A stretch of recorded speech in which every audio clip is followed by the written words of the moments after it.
This is week 3 and the third lecture in our church music history class. I want to talk a little bit about what was going on during this particular period of time, what I call the age of choral exclusivity. Up until the 8th century, most of the music in the church was could be characterized by two things. Number one, it was monophonic, meaning it was just a melody, most likely. And number two, it was predominantly congregational. So you had the congregation singing a lot.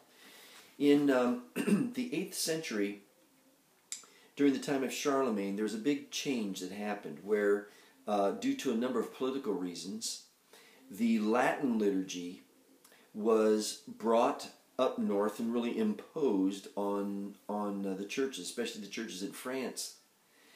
They had been singing in the vernacular up until that time.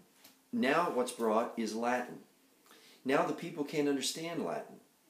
And so the Mass then began to be sung by priests and eventually by professional choirs and monks and this kind of thing, because the people couldn't sing the Latin.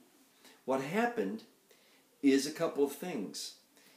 Music began to become more and more complicated to where the common Joe and Jane couldn't sing it. At the same time, the level of excellence of music increased tremendously as Gregorian chant became more and more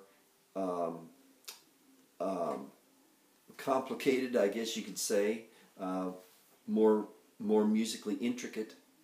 No doubt the people during that time, and this would ride with the church up until the time of the Reformation, there's no doubt that people appreciated, as they went to these great cathedrals, listening to all the wonderful Gregorian chant, all the wonderful music, done at a very high professional level. The problem is that the congregations were nearly all but disenfranchised from congregational engagement in the music. And this is why when we come to a study of the Reformation and what especially Martin Luther did to re-engage the congregation is very important. Then again, that brought a lot of its own issues, and we'll be discussing those more later.